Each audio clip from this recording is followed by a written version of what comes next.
ಆ ಮುದುಕಿ ನನಗೆ ಚಳ್ಳೆ ಹಣ್ಣು ತಿನ್ಸಕ್ಕೆ ಬರ್ತಾ ನಾನು ಬಿಡ್ತೀನ ವಾಪಸ್ ಅಕ್ಕಿಗೆ ಚಳ್ಳೆ ಹಣ್ಣು ತಿನ್ನಿಸ್ತೀನಿ. ಆ ಮುದುಕಿನ ಹೆಂಗಾರ ಮಾಡಿ ಬುಟ್ಟಿಗೆ ಹಾಕೋಬೇಕಂದ್ರೆ ಹೆಂಗಂತ ಗೊತ್ತಾಗ್ತಾನೆ ಇಲ್ಲ. ಈ ನಮ್ಮ ಅತ್ತೆಗೆ ದುಡ್ಡಿನ ಆಸೆ ಇದೆ, ಬಟ್ಟೆ ಆಸೆ ಇದೆ, ಎಲ್ಲದ್ರ ಮೇಲೇನೂ ಆಸೆ ಇದೆ. ಏನಾದರೂ ಒಂದು ಕೊಟ್ಟುಬಿಟ್ರೆ ಸಾಕು. ಇನ್ನು ಇವು ಎರಡು ಅದಾವಲ್ಲ, ಇವೆರಡನ್ನೂ ಆಲ್ರೆಡಿ ನನ್ನ ಬುಟ್ಟಿಗೆ ಹಾಕ್ಕೊಂಡಾಯ್ತು. ಆದರೆ ಈ ಮುದುಕಿನ ಹೆಂಗೆ ನನ್ನ ಕಡೆ ಹೊಲಿಸ್ಕೋಬೇಕು ಅನ್ನೋದು ಗೊತ್ತಾಗಬಲ್ದು. ಈ ಮುದುಕಿದು ಇಬ್ಬರು ಮಕ್ಕಳು ಅಷ್ಟು ಆಸೆ ಬರುಕರದಾರ. ಆದರೆ ಈ ಮುದುಕಿ ನೋಡಿದ್ರೆ ಯಾವುದ್ರಲ್ಲೂ ಆಸೆನೇ ಇಲ್ಲ. ಏನಪ್ಪ ಒಂಥರ ಡಿಫ್ರೆಂಟ್ ಅದ.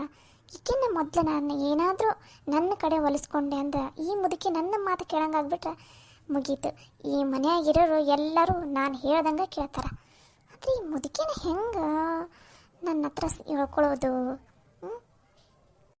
ಕವಿತಾ ಕವಿತಾ, ಏನು ಮನೇನೋ ಏನು 2 ನಿಮಿಷ ಆರಾಮಾಗಿ ಖುಷಿಯಾಗಿ ಇರೋದಕ್ಕೂ ಬಿಡೋದಿಲ್ಲ, ನನ್ನ ಪಾಡಿಗೆ ನನ್ನ ಜೊತೆ ನಾನೇ ಮಾತಾಡ್ಕೊಳ್ಳೋದಕ್ಕೂ ಬಿಡೋದಿಲ್ಲ. ಯಪ್ಪ ಏನು ಜನನೋ ಏನು, 2 ನಿಮಿಷ ಆರಾಮಾಗಿ ರೂಮಲ್ಲಿ ಇರೋದಕ್ಕೂ ಬಿಡೋದಿಲ್ಲ. ಏನು ಇರಿಟೇಟ್ ಮಾಡ್ತಾರೋ ಏನೋ ಇವರು. ಯಾರು? ನಾ ರೆಸ್ಟ್ ಮಾಡ್ತಾ ಇದ್ದೀನಿ, ಆಮೇಲೆ ಬರ್ರಿ. ನಾನು ನಿನ್ನ ಜೊತೆ ಈಗಲೇ ಮಾತಾಡಬೇಕು. ನಂಗೆ ಇವಾಗ ನಿಮ್ಮ ಜೊತೆ ಮಾತಾಡೋಕೆ ಇಷ್ಟ ಇಲ್ಲರಿ. ನಾ ಬ್ಯುಸಿ ಇದ್ದೀನಿ ಅಂತ ಹೇಳಿದ್ರೆ ನಿಮ್ಗೆ ಅರ್ಥ ಆಗೋದಿಲ್ಲ. ಸುಮ್ಮನೆ ಹೋಗ್ರಿ ಆ ಕಡೆ. ಒಂದು 2 ನಿಮಿಷ ನಾನು ರೂಮಲ್ಲಿ ನನಗೆ ಇರೋದಕ್ಕೆ ಬಿಡ್ರಿ. ನಾನು ರೂಮಲ್ಲೇ ನಾನು ಇರೋದು ತಪ್ಪ? ನಿಮ್ಗೆ ಹೊರಗಡೆ ಇರ್ಬೇಕಂದ್ರೆ ಅಲ್ಲೇ ಇರ್ರಿ, ನನ್ನ ಪಾಡಿಗೆ ನನಗೆ ಇರೋದಕ್ಕೆ ಬಿಡ್ರಿ. ಅಜ್ಜಿ ನೀವಾ? ಅಲ್ಲ ಅಜ್ಜಿ, ಅವಾಗಿಂದ ಹೇಳ್ತಾ ಇದ್ದೀನಿ ನಾನು ರೂಮ್ ಒಳಗಡೆ ಬರಬೇಡಿ ಅಂತ. ಮತ್ತೆ ನನ್ನ ಪರ್ಮಿಷನ್ ಇಲ್ಲದೆ ನನ್ನ ರೂಮ್ ಒಳಗೆ ಅದೇನು ಬಂದ್ರಿ ನೀವು? ಇದು ನಿನ್ನ ರೂಮ್ ಆಗೋಕ್ಕಿಂತ ಮುಂಚೆ ಇದು ನನ್ನ ಮನೆಯಾಗಿತ್ತು. ಈ ಕೋಣಿ ನಂದಾಗಿತ್ತು, ಗೊತ್ತನ? ಈಗ ನೀವಿಬ್ರು ಹೊಸದಾಗ ಮದುವೆ ಆಗಿರಂತ ಈ ಕೋಣಿನ ನಿಮಗೆ ಬಿಟ್ಕೊಟ್ಟಿನಿ. ಮತ್ತೆ ದೊಡ್ಡದಾಗ ಮಾತಾಡಕ್ಕೆ ಬಂದುಬಿಡ್ಲಿಕ್ಕೆ ನೆಟ್ಟಿಗೆ ಮನೆಗೆ ಬಂದು ನಾನು 4 ದಿನ ಆಗಿಲ್ಲ. ಇದು ನನ್ನ ಕೋಣಿ, ಇದು ನನ್ನ ಬೆಡ್ಡು, ಇದು ನನ್ನ ಬಕೆಟು ಅಂತ ಹೇಳೋದು ಕಲ್ತು ಬಿಟ್ಟೇನ ನೀನು? ಇದು ನಿಮ್ಮ ರೂಮ್ ಆಗಿತ್ತೋ ಬಿಟ್ಟಿತ್ತೋ ಅದನ್ನು ನನಗೆ ಗೊತ್ತಿಲ್ಲ, ಅದು ಅವಾಗ. ಆದರೆ ಇವಾಗ ಇದು ನನ್ನ ರೂಮು. ನನ್ನ ಪರ್ಮಿಷನ್ ಇಲ್ಲದೆ ನನ್ನ ರೂಮಿಗೆ ಈ ಥರ ಬರೋದು ನನಗಿಷ್ಟ ಆಗೋದಿಲ್ಲ. ಇದು ನನ್ನ ಮನೆ, ನನ್ನ ಅಳಿಯನ ಮನೆ. ಈ ಮನೆಯಾಗ ಹಿರೇಕಿ ನಾನು ಅದೀನಿ. ನಾನು ಹೇಳಿದ್ದ ಈ ಮನೆಯಾಗ ನಡಿಬೇಕು. ತಾವಾಗ ಒಬ್ರಿಗೊಂದು ತನಗೆ ತಿಳ್ದಂಗೆ ಮಾಡಾಕುಂತ್ರು ನಾನು ಈ ಮನೆಯಾಗ ಯಾರನ್ನೂ ಸುಮ್ಮನೆ ಬಿಡಂಗಿಲ್ಲ. ನನಗೆ ಇನ್ನೊಬ್ರಿಗೆ ಹೇಳ್ದಂಗೆ ಇರೋದಕ್ಕಾಗೋದಿಲ್ಲ. ನಾನು ಹೇಳ್ದಂಗೆ ಕೇಳಲೇಬೇಕು. ಅವ್ರಿಗೆ ತಿಳ್ದಂಗೆ ಅವರಿಗೆ ಇರಾಕ ನಾನು ಬಿಡಂಗಿಲ್ಲ ಈ ಮನ್ಯಾಗ. ಏನಾಯ್ತು ರೀ ಅಜ್ಜಿ, ನಿಮಗೆ ಎದಕ್ಕೆ ಬಂದು ಹಿಂಗೆ ಓದಾಡಕ್ಕೆ ಕುಂತೀರಿ? ನಾನು ಪಾಡಿಗೆ ನಾ ರೂಮ್ನಲ್ಲಿ ಇದ್ದೀನಿ ತಾನೆ, ನಿಮ್ಗೇನು ತೊಂದರೆ ಆಯಿತು? ಅಲ್ಲ, ನಿನಗೆ ನಾನು ಹೊರಗಡೆ ಏನು ಕೆಲಸ ಹೇಳಿದ್ದೆ? ನೀನು ಇಲ್ಲಿ ಬಂದು ಏನು ಮಾಡಕ್ಕೆ ಕುಂತೀರಿ? ಅಜ್ಜಿ ನೀವು ಹೇಳ್ದಂಗೆ ಹೊರಗಡೆ ಅಷ್ಟು ಕಸ ಅಂದು ನೀರು ಹಾಕಿ ಕಸ ಎಲ್ಲ ಆ ಕಡೆ ತುಂಬಿಟ್ಟೆ ನಾನು ರೂಮ್ ಒಳಗಡೆ ಬಂದಿದ್ದು. ಮತ್ತೆ ನೀವು ಎಕ್ಸ್ಟ್ರಾ ಕೆಲಸ ಹೇಳೋದಕ್ಕೆ ಬಂದ್ರಿ? ಒಂದು ಕೆಲಸ ಹೇಳಿದ ತಕ್ಷಣ ಇಡೀ ದಿನ ಬರೀ ನನ್ನ ಕೆಲಸದಲ್ಲೇ ಮುಗಿಸ್ಬಿಡೋಕಂತ ಮಾಡಿದ್ದೀರಾ? ಇದಾರಲ್ಲ ಅವರಿಬ್ಬರು ಈ ಮನೆಯಲ್ಲಿ, ಹಂಗೆ ನನ್ನನ್ನು ಮಾಡೋದಕ್ಕೆ ಹೋಗ್ಬೇಡ್ರಿ. ಆ ಲಿಸ್ಟಿಗೆ ಸೇರಿದಕ್ಕೆ ಎಲ್ಲ ನಾನು ಏನೋ ಇರಲಿ ಬಿಡಿ ಪಾಪ ಅಂತ ನಿಮ್ಮ ಮಾತಿಗೆ ಬೆಲೆ ಕೊಟ್ಟು ದೊಡ್ಡವರು ಅದಾರಲ್ಲ ಅಂತ ಕೆಲಸ ಮಾಡಿದರೆ ಮತ್ತೆ ಇನ್ನೊಂದು ಕೆಲಸ ಹೇಳೋದಕ್ಕೆ ಬರ್ತಾ ಇದ್ದೀರಾ? ಏನು ಹೊರಗಡೆ ಅಂಗಳ ಕಸ ಅಂದು ನೀರು ಹಾಕಿದೀಯಾ ನೀನು? ಹೌದು. ಮತ್ತೆ ಅಂಗಳದಲ್ಲಿ ಕಸ ಹಾಗೆ ಇದೆ, ನೀರು ಹಾಕಿಲ್ಲ ಅಂಗಳದಲ್ಲಿ. ಅಷ್ಟು ಬೇಕಾ ನೀರು ಹಿಂಕೊಂಡ್ಬಿಡ್ತಾನೆಲ್ಲ? ಅಷ್ಟು ನೀರು ಅಡಿಕೆ ಆಗಿತ್ತಾನೆ ನೆಲಕ್ಕೆ? ನೀರು ಹಾಕೋದ ತಡ ಗಳಗುಳುಗಳು ಅಂತ ನುಂಗ್ಬಿಡ್ತಾನೆ. ಇವರಿಬ್ರು ಇನ್ನೂ ಅಲ್ಲಿ ಕೆಲಸನೇ ಮಾಡಿಲ್ವ? ಎಷ್ಟು ಸುಕ್ಕ ಅವರಿಗೆ. ಕೆಲಸ ಹೇಳಿ ಬಂದು ಎಷ್ಟೊತ್ತಾಯ್ತು, ನಾನು ಇದುವರೆಗೂ ಒಂದು ಕೆಲಸ ಮಾಡಿಲ್ಲ ಅವರು. ಏನು ಹೇಳಲಿ ಈ ಮುದುಕಿಗೆ ನಾನು? ಏನೋ ಗೊಣಗ ಕುಂತಿದ್ದಲ್ಲ, ಏನು ಗೊಣಗೋದದ? ಏನೇ ಇದ್ರೂ ಜೋರಾಗಿ ಮಾತಾಡ, ನನ್ನ ಎದುರುಗಡೆ ನಿಂತ್ಕೊಂಡು ಒಳಗಡೆ ನಂಗೆ ಗೊಣಕೋನಕ್ಕೆ ಹೋಗ್ಬೇಡ. ಅಲ್ಲ, ನಿನಗೆ ನಾಚಿಕೆ ಆಗಲ್ಲ? ಅವರಿಬ್ಬರಿಗೂ ಅದೇನದ ಲಿಪ್ಟಿಕ್ ಕಾಡಿಗೆ ಅದರದೆಲ್ಲ ಆಸೆ ತೋರಿಸಿ ಅವರಿಬ್ಬರು ಕೈಯಾಗ ಕೆಲಸ ಮಾಡ್ಸಕ್ಕೆ ಕುಂತಿದ್ದಲ್ಲ, ನಿನಗೆ ನಾಚಿಕೆ ಮಾನ ಮರ್ಯಾದೆ ಏನೂ ಇಲ್ಲ ನಿನಗೆ? ಏನು ಹೇಳ್ತಾ ಇದ್ದೀರಾ ಅಜ್ಜಿ ನೀವು? ನೀವು ಹೇಳೋದು ನನಗೇನು ಅರ್ಥ ಆಗ್ತಾ ಇಲ್ಲ. ನಾಟಕ ಮಾಡಕ್ಕೆ ಹೋಗ್ಬೇಡ ನೀನು. ಈ ನಿನ್ನ ಮುಖದ ಎಕ್ಸ್ಪ್ರೆಷನ್ ನೋಡಿದ್ರೆ ಗೊತ್ತಾಗೈತಿ ನನಗೆ. ಅಲ್ಲ, ನಿನಗೆ ನಮ್ಮ ಊರು ಬಿಟ್ಟ ನಿಂತು ಬಿಟ್ಟಿಯೇನ ನಿನಗೆ? ಅಲ್ಲಿ ನಿಂತ್ಕೊಂಡು ಅದು ಬರೀ ಹೊರಗಿಂದ ನೆಟ್ಟಗೆ 10 ಫೂಟ್ ಇಲ್ಲ ಅಲ್ಲಿ ಅಷ್ಟು ಕಸ ಅಂದು ನೀರು ಹಾಕಿ ಕಸ ತುಂಬಿಟ್ಟು ಬರೋಕ್ಕಾಗಿಲ್ಲಲ್ಲ ನಿನಗೆ? ಆ ಹುಡ್ರ ಕೈಯಾಗ ಅದು ಇದು ಆಸೆ ತೋರಿಸಿ ಕೆಲಸ ಮಾಡಿಸ್ಕೊಳಕ್ಕೆ ಕುಂತೀರಿ ನೀನು?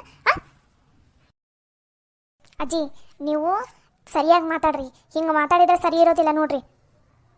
ಏನು ಸರಿ ಇರಂಗಿಲ್ಲ? ಏನು ಸರಿ ಇರಂಗಿಲ್ಲ? ಹೇಳಿದ್ದು ಒಂದು ಕೆಲಸ ನೆಟ್ಟಗೆ ಮಾಡಕ್ಕೆ ಬರಂಗಿಲ್ಲ ನಿನಗೆ, ಮತ್ತು ದೊಡ್ಡ ಮಾತು ಮಾತಾಡ್ತೇನೆ ಇಲ್ಲಿ. ನಾನು ಯಾಕೆ ಕೆಲಸ ಮಾಡ್ಬೇಕಜ್ಜಿ? ನಾನು ಕೋಟ್ಯಾಧೀಶ್ವರ ಒಬ್ಬಕ್ಕೆ ಮಗಳದೀನಿ. ನಾನು ಚಿಟಿಕೆ ಹೊಡೆದ್ರೆ ಸಾಕು ಕೆಲಸದವ್ರಿಗೆ ಈಗಲೇ ಬಂದು ಈ ಮನೆಯಾಗಿರೋ ಕೆಲಸ ಎಲ್ಲ ಮಾಡೋಕ್ಕಾರ್ ಗೊತ್ತಾ? ಬೇಕಾದರೆ ಹೇಳ್ರಿ, ಕೆಲಸದವ್ರನ್ನ ಹಚ್ಚಿಸಿ ಮನೆಯಲ್ಲಿರೋ ಎಲ್ಲ ಕೆಲಸನೂ ನಾನೇ ಮಾಡಿಸ್ತೀನಂತ. ಅದನ್ನು ಬಿಟ್ಟು ಇಲ್ಲಿ ಏನೇನೋ ಮಾತಾಡೋದಕ್ಕೆ ಹೋಗ್ಬೇಡ್ರಿ. ನಾನು ಮಾತ್ರ ಯಾವ ಕೆಲಸನೂ ಮಾಡೋದಿಲ್ಲ ಅಷ್ಟೇ. ನೀನು ಕೋಟ್ಯಾಧೀಶ್ವರರ ಮಗಳಾಗ ಬಿಲಿಯನರರ ಮಗಳಾಗ ಅದೆಲ್ಲ ನಿನ್ನ ಮನೆಯಾಗ ಇಟ್ಕೋ. ಇದು ನನ್ನ ಮನೆ ಐತಿ. ಇಲ್ಲಿ ನಾನು ಹೇಳ್ದಂಗೆ ಕೇಳ್ಬೇಕು. ನೀನು ಈ ಮನೆದು ಸೊಸೆ ಅದಿ ಅಷ್ಟೇ. ಮತ್ತು ಅವರಿಬ್ಬರು ಹಂಗಲ್ಲ ಅಂತಿದೆಲ್ಲ ನಿಜ. ನೀನು ನನ್ನಿಬ್ಬರು ಅದಾರಲ್ಲ ಮೊಮ್ಮಕ್ಕಳು, ಈ ಮನೆಗೆ ಸೊಸೆಯಾಗಿ ಏನು ಬಂದಾರಲ್ಲ ಲಲಿತಾ ಸವಿತಾ, ಅವರಿಬ್ಬರದು ಕಾಲ ಧೂಳಿಗೂ ಸಮ ಇಲ್ಲ ನೀನು. ಅಜ್ಜಿ ಒದ್ರಬೇಡ, ಸುಮ್ಮನೆ ಆಗ. ಮತ್ತು ಅವರಿಬ್ಬರ ಬಗ್ಗೆ ಮಾತಾಡ್ತೀವಿ. ಅವರಿಬ್ಬರ ಬಗ್ಗೆ ಮಾತಾಡೋ ಯೋಗ್ಯತೆಯೂ ಇಲ್ಲ ನಿನಗೆ.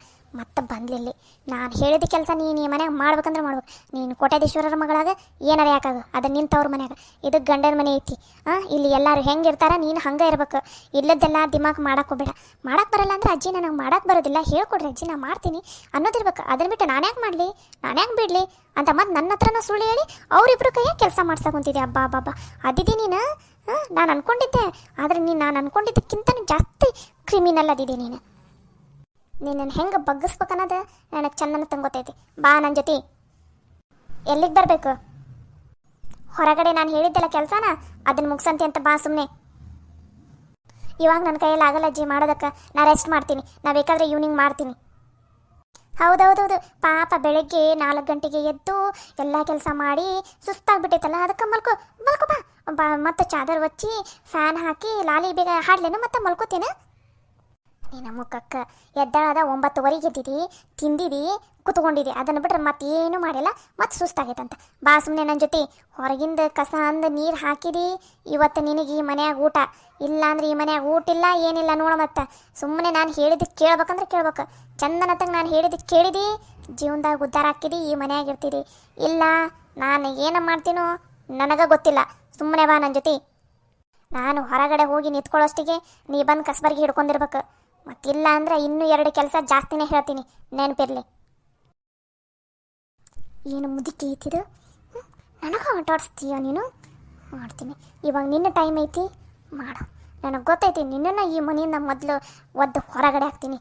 ಅವಾಗ ಈ ಮನ್ಯಾಗ ನನಗೆ ಕೇಳೋರು ಯಾರೂ ಇರೋದಿಲ್ಲ. ಇವಾಗ ಸದ್ಯಕ್ಕೆ ನಿನ್ನ ಟೈಮ್ ಐತಲ್ಲ ಮೇರಿ, ಆಮೇಲೆ ಐತಿ ನಿನಗೆ.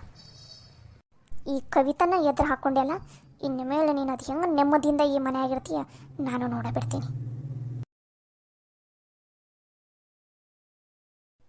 ಅದಕ್ಕೋಸ್ಕರ ನಾನು ಇವರಿಗೆ ಹೊಸ ಥರ ಡಿಸೈನ್ ಕಲಿ ಅಂತ ಹೇಳಿದ್ದೆ. ಇವರು ಕಲಿತ್ರ, ಪಾಪ ಕಲ್ತಿಲ್ಲ ಅಂತ ಏನಿಲ್ಲ. ಆದರೆ ಇವರಿಗೆ ಇವಾಗ ನಾ ಆವಾಗಲೇ ಹೇಳಿದ್ದಿಲ್ಲ, ಮೊಬೈಲಲ್ಲಿ ಯೂಟ್ಯೂಬಲ್ಲಿ ಅದನ್ನೆಲ್ಲ ನೋಡಿ ಕಲ್ತಿದ್ದಾರೆ. ಇವರೇ ಯಾವುದಾದ್ರೂ ಹೊಸ ಥರ ಡಿಸೈನನ್ನು ನೋಡಿ ಇವರೇ ಯೋಚನೆ ಮಾಡಿ ಇವರೇ ಹೆಂಗೆ ಡಿಸೈನ್ ಕಲಿಯೋದು ಅನ್ನೋದ್ರ ಕಡೆ ಇವರೆಲ್ಲ ಅಷ್ಟು ಲಕ್ಷ್ಯ ಕೊಟ್ಟಿಲ್ಲ. ಅದಕ್ಕೋಸ್ಕರ ಇವರನ್ನು ಹೆಂಗೆ ಹೇಳೋದು, ಏನು ಮಾಡೋದು ಅಂತ ಭಾಳ ಯೋಚನೆ ಮಾಡಿದೆ. ಆವಾಗ ನೆನಪಾಗಿದ್ದೆ ನೀನು. ಅದಕ್ಕೋಸ್ಕರ ಇವರಿಗೆ ಈ ಥರನಾದರೂ ಹೆಲ್ಪ್ ಮಾಡೋಣ ಅಂತ ಇವಾಗ ನಿನ್ನ ಹತ್ರ ಕರ್ಕೊಂಡು ಬಂದಿದ್ದೀನಿ. ನೀನು ಇವ್ರಿಗೆ ಏನು ಮಾಡ್ಬೇಕಂದ್ರೆ ಎಷ್ಟಾಗುತ್ತೋ ಅಷ್ಟು ಹೊಸ ಐಡಿಯಾಸ್ ಹೆಂಗೆ ಕ್ರಿಯೇಟಿವ್ ಆಗಿ ಹೆಂಗೆ ಯೋಚನೆ ಮಾಡಬೇಕು, ಹೆಂಗೆ ಕ್ರಿಯೇಟಿವ್ ಆಗಿ ಹೊಲಿಬೇಕು ಅದನ್ನೆಲ್ಲ ಒಂದು ಸ್ವಲ್ಪ ಅವ್ರಿಗೆ ಹೇಳ್ಕೊಡು. ಅವರಿಗೆ ಹೊಸ ಡಿಸೈನ್, ಹೊಸ ಪ್ಯಾಟರ್ನ್ಸ್ ಎಲ್ಲ ಹೊಲಿಯೋದಕ್ಕೆ ಚಲೋ ಮಾಡಿದಂದ್ರೆ ನಮ್ಮ ಕಡೆ ಏನಿದಾರಲ್ಲ, ಇವಾಗೇನು ಹೇಳಿದಾರಲ್ಲ, ನಾನು ಇವಾಗ ಯಾರ್ಯಾರಿಗೆ ಹೇಳಿದ್ದೆಲ್ಲ ಅವರಿಗೆಲ್ಲ ಸ್ಯಾಟಿಸ್ಫ್ಯಾಕ್ಷನ್ ಆಗುತ್ತೆ. ಇವರು ಈ ಥರ ಹೊಸ ಡಿಸೈನಿಂದೆಲ್ಲ ಹೊಲಿತಾರ ಅಂತ. ಅವಾಗ ಅವರೆಲ್ಲ ಲಲಿತಾ ಸವಿತನ ಹತ್ರನ ಬರ್ತಾರೆ. ಇದರಿಂದ ಅವ್ರ ಬಿಸ್ನೆಸ್ ಇಂಪ್ರೂವ್ ಆಗುತ್ತೆ. ಹಾಗೆ ಅವ್ರ ಕಾಲ ಮೇಲೆ ಅವರೇ ನಿಂತ್ಕೊಂಡಂಗೆ ಆಗುತ್ತೆ, ಯಾರು ಹಂಗೂ ಇಲ್ಲದಂಗೆ ಆಗುತ್ತೆ. ಹೌದು ತಾನೆ? ವಾವ್, ಏನು ಪ್ಲ್ಯಾನ್ ಸರಿತಾ ನಿಂದು. ನೀನೇ ಹೆಲ್ಪ್ ಮಾಡ್ತೀಯ, ಆದರೆ ನೀನು ಹೆಲ್ಪ್ ಮಾಡಿರೋದು ಯಾರಿಗೂ ಗೊತ್ತಾಗಬಾರ್ದು ಅಂತೀಯ. ಭಾಳ ದೊಡ್ಡ ಗುಣ ನಿಂದು. ಸರಿ, ನನ್ನ ಫ್ರೆಂಡ್ ಆಗಿ ನೀ ನನಗೆ ರಿಕ್ವೆಸ್ಟ್ ಮಾಡ್ಕೊಳ್ಳೋದೇ ಬೇಡ. ನೀನು ಏನು ಹೇಳಿದೆಯಾ ನಾ ಹಾಗೆ ಮಾಡ್ತೀನಿ, ಸರಿನಾ?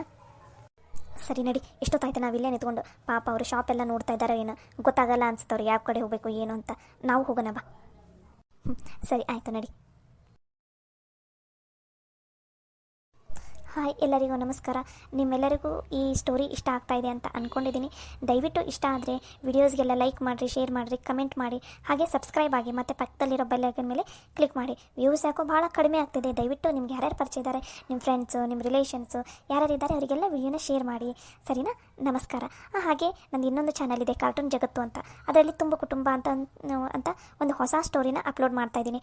ಇವಾಗ 3 ಭಾಗ ಅಷ್ಟೇ ಅಪ್ಲೋಡ್ ಮಾಡಿದ್ದೀನಿ. ಇವತ್ತು 4ನೇ ಭಾಗನ ಅಪ್ಲೋಡ್ ಮಾಡಿದ್ದೀನಿ. ದಯವಿಟ್ಟು ಎಲ್ಲರೂ ಹೋಗಿ ವಿಡಿಯೋನ ನೋಡಿ ಅಂತ ಕೇಳ್ಕೊತಾ ಇದ್ದೀನಿ. ಫ್ಯಾನ್ಸ್ ಕಾರ್ಟೂನ್ ಚಾನಲ್ಗೆ ಹೇಗೆ ಸಪೋರ್ಟ್ ಮಾಡಿದ್ದೀರಾ ಹಾಗೆ ಕಾರ್ಟೂನ್ ಜಗತ್ತು ಚಾನಲ್ಗೂ ಸಪೋರ್ಟ್ ಮಾಡಿ ಅಂತ ಕೇಳ್ಕೊತಾ ಇದ್ದೀನಿ. ನಮಸ್ಕಾರ. ನಿಮಗೇನಾದರೂ ಚಾನಲ್ ಲಿಂಕ್ ಸಿಗಲಿಲ್ಲ ಅಂದರೆ ನನಗೆ ವಿಡಿಯೋ ಕೆಳಗಡೆ ಕಮೆಂಟ್ ಮಾಡಿ, ನಾನು ನಿಮಗೆ ವಿಡಿಯೋನ ಲಿಂಕ್ನ ಕಳಿಸ್ತೀನಿ. ಓಕೆನಾ? ನಮಸ್ಕಾರ.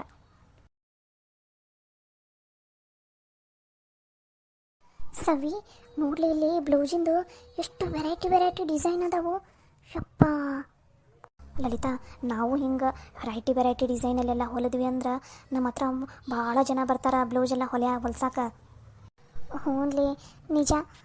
ಇವರು ಇಷ್ಟು ವೆರೈಟಿ ಬ್ಲೌಸ್ ಎಲ್ಲ ಹೊಲಿತಾರಂತಾನೆ ನೋಡಿದಿಲ್ಲ. ಇವರು ಅಂಗಡಿಗೆ ಎಷ್ಟು ಜನ ಬರ್ತಾರೆ, ಇಷ್ಟು ಜನ ಬ್ಲೌಸ್ ಹೊಲಿಯಾಕೆ ಹಾಕಾರ ಅಂದ್ರೆ ಮತ್ತೆ ಕಡಿಮೆನಾ? ಇವರಷ್ಟು ಚಲೋ ಹೊಲಿಯೋದಕ್ಕಲ್ಲ ಇವ್ರ ಹತ್ರ ಬಂದು ಹಾಕಿರೋದು. ಲಲಿತಾ, ನೀನು ಏನೂ ತಲೆ ಕೆಡಿಸ್ಕೋಬೇಡ. ನೀನು ಇದಕ್ಕಿಂತ ಚಂದನ ತಂಗ ಡಿಸೈನ್ ಆಗಿನ ಹೊಲಿತಿದ್ದಿ. ಆದ್ರೆ ನಿನಗೆ ಇನ್ನೂ ಸ್ವಲ್ಪ ಪುಷ್ ಮಾಡೋರು ಬೇಕಾಗಿದ್ರು. ಇವಾಗ ಸರಿತಾ ಬಂದಿದ್ದಾಳಲ್ಲ, ಆಕೆ ಅವ್ರ ಫ್ರೆಂಡಿಗೆಲ್ಲ ಹೇಳಾಳಲ್ಲ, ನೀನು ನೋಡಿದ್ರಲ್ಲಿ ಯಾವ್ಯಾವ ಥರ ಡಿಸೈನ್ ಹೊಲಿಬೇಕು ಹೆಂಗೆ ಏನು ಅಂತಂದು. ಸವಿ, ಅಲ್ಲೂ ನೋಡಲಿ ಎಷ್ಟು ವೆರೈಟಿ ಬಟ್ಟೆ ಎಲ್ಲ ಅದಾವು. ಅಲ್ಲಿ ನೋಡಲಿ. ಯಪ್ಪ, ಬಾ ಲಲಿತಿ, ಅಲ್ಲಿಗೆ ಹೋಗೋಣ ಬಾ ಮೊದಲು. ಯಪ್ಪ, ಎಷ್ಟು ನೋಡಲಿ, ಎಷ್ಟು ಥರ ವೆರೈಟಿ ಬಟ್ಟೆ ಎಲ್ಲ ಅದಾವಿಲ್ಲಿ. ಬಾ ನೋಡೋಣ.